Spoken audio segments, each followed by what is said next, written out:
2023 dead எக்ஸாமில் 62வது கேள்வி பாருங்கள்.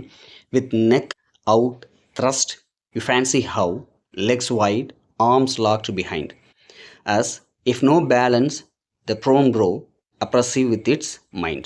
The rhyme scheme of the poem is அப்படின்னு கேட்டிருக்காங்க. இப்போ அந்த போயமில் இருக்கக்கூடிய லாஸ்ட் வேர்ட்ஸை மட்டும் நான் 4 லைனில் இருக்கக்கூடிய லாஸ்ட் வேர்ட்ஸை மட்டும் எழுதியிருக்கேன். சரிங்களா? இதை என்ன செஞ்சுக்கன்னா 2ஆக டிவைட் பண்ணிக்கோங்க. உங்களுக்கு அது இன்னும் கொஞ்சம் ஈஸியாக இருக்கும். இப்போ ஃபஸ்ட்டு உள்ளதுக்கு எப்போதுமே ஏ தான், இது மாறவே செய்யாது. எந்த போயம் கொடுத்தாலும் ஃபஸ்ட்டு உள்ளது ஏ அப்படின்னு தான் நீங்கள் எழுதணும். சரிங்களா? அடுத்து என்ன பண்ணணும் அப்படின்னா, இந்த முதல்ல உள்ளது மற்ற 3 கூடியும் பொருந்துதா அப்படிங்கிறத நம்ம என்ன செய்யணும் அப்படின்னா செக் பண்ணி பார்க்கணும்.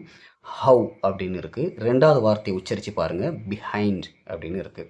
அப்போ ஹவ்வும் பிஹைண்ட் அப்படிங்கிறது வேறு வேறு ப்ரொனன்சியேஷன் இருக்குல்ல, அதனால் என்ன செஞ்சுக்கோங்க, இங்கே பி அப்படின்னு போட்டுக்கிறேன். இப்போ அடுத்ததாக இந்த மேலே உள்ள 2 கீழே உள்ள 2 கூட நீங்கள் பொருத்தி பாருங்கள். ஹவ், அடுத்தது என்னது, ப்ரவ். அப்போ இந்த 2 என்னவா இருக்குது, ஒரே மாதிரி இருக்குல்ல. இதுக்கு நம்ம என்ன லெட்டர் ஒதுக்கியிருக்கோம், ஏ அப்படின்னு.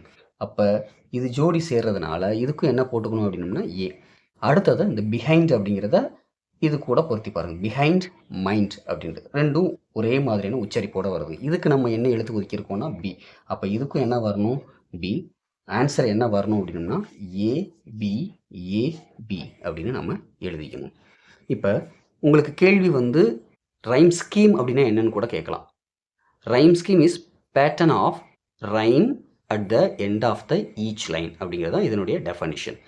ரைமிங் வேர்ட்ஸுக்கு என்ன மீனிங் அப்படின்னா எக்ஸ்ப்ளனேஷன் பார்த்தோன்னா சிமிலியர் எண்டிங் சவுண்ட்ஸ் அப்படின்ட்டு. ஸோ இது கூட உங்களுக்கு என்ன செய்யலாம் அப்படின்னா கேள்வியாக கேட்கலாம்.